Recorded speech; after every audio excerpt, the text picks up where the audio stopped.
2 లక్షల పెట్టుబడి, unlimited growth. Ecoblue AdBlue franchise. Smart investment, great returns.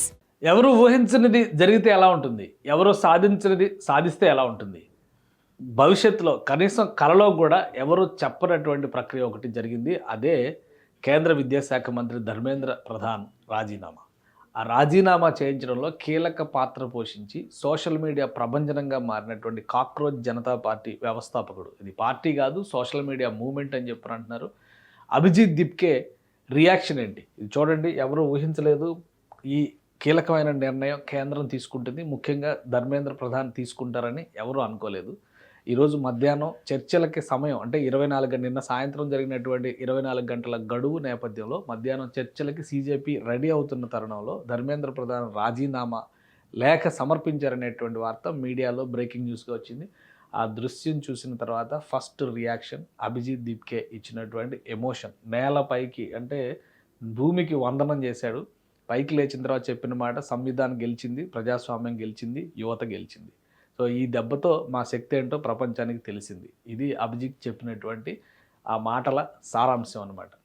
ఎవరు ఊహించలేదు ఈ స్థాయిలో ఇంత బలమైనటువంటి ఉద్యమంగా సీజేపీ చేపట్టినటువంటి ఆందోళన బలపడుతుందని చెప్పని ఎవరు ఊహించలేదు. కానీ గత వారం రోజులుగా ఒక అలజడి వాతావరణం, సోనం వాంగ్చుక్ దీక్ష విరమణ తర్వాత ఈ ఆందోళనలు చల్లబడతాయని అందరూ భావించారు. కానీ ఒకే మాట మీద సీజేపీ టీం నిలబడింది. 3 ప్రధానమైనటువంటి డిమాండ్లని కేంద్రం ముందర ఉంచింది. ఒకటి ధర్మేంద్ర ప్రధాన్ రాజీనామా, రెండోది వీళ్ళపైన జరిగినటువంటి లాఠీ చార్జీ, పెట్టిన కేసులు, వాటిపైన సమగ్ర విచారణ జరిపి చర్యలు తీసుకోవాలి. 3 నీట్ వల్ల ప్రాణాలు కోల్పోయి ఆత్మహత్యలు చేసుకున్నటువంటి పిల్లల కుటుంబాలకి ₹1 చొప్పున పరిహారం ఇవ్వాలి.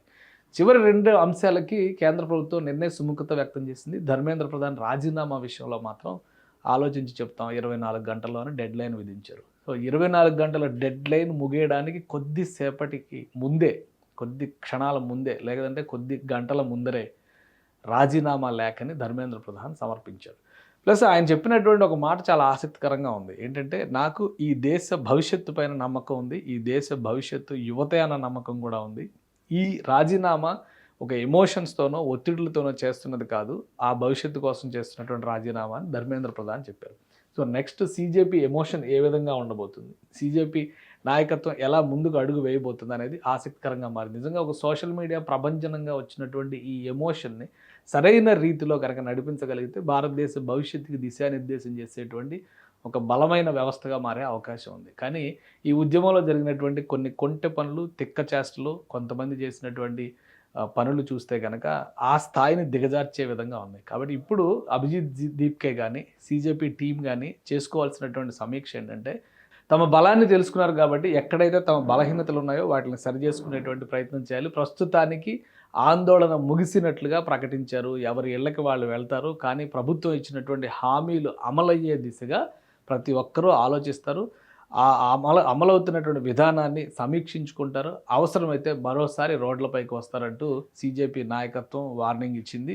సో ఏ విధంగా ఉండబోతుంది ఎవరు ఊహించలేదు. అంటే శ్రీలంకలో జరిగిన ఉద్యమాలు, బంగ్లాదేశ్లో జరిగిన ఉద్యమాలు, నేపాల్లో జరిగిన ఉద్యమాలు, ఇవన్నీ కూడా విదేశీ శక్తుల ప్రేరేపితమైనటువంటి చర్యలతో జరిగినటువంటి ఉద్యమాలుగా చెబుతూ వచ్చారు. భారతదేశంలో మాత్రం ఒక మెచ్యూర్డ్ లీడర్షిప్ ఉందనేటువంటి సంకేతాలు చాలా స్పష్టంగా కనబడ్డాయి. ఆందోళనలకి అవకాశం ఇస్తూనే ప్రజాస్వామ్య పద్ధతిలో వాళ్ళ ఆకాంక్షలను తెలుసుకుంటూనే చర్చల ప్రక్రియ ద్వారా సమస్యను పరిష్కరించే ప్రయత్నం కేంద్ర ప్రభుత్వం చేసింది. ఫైనల్గా గెలుపు ఎవరిది, కేంద్రానిదా సీజేపీదా, ఈ రెండు కూడా ప్రజలు ఆలోచించాల్సినటువంటి అంశాలుగా మారుతాయి. కానీ సీజేపీ చేసినటువంటి ఆందోళనల వల్ల కేంద్రం తలొగ్గిందనేది మాత్రం ఎవరైనా ఒప్పుకోవాల్సినటువంటి అంశం. రాబోయేటువంటి రోజుల్లో సీజేపీ ఎంత దీక్షాబద్ధతతో ముందుకు వెళుతుంది, రాజకీయ పరిణితితో వ్యవహరిస్తుంది, పిల్ల చేష్టలు కుర్ర చేష్టలు మానేసి విషయాలపైన సమస్యలపైన నేరుగా పోరాటం చేస్తుంది అనేటువంటి అంశంపైనే సీజేపీ భవిష్యత్తు కూడా ఆధారపడి ఉంటుంది అనేది మర్చిపోకూడదు.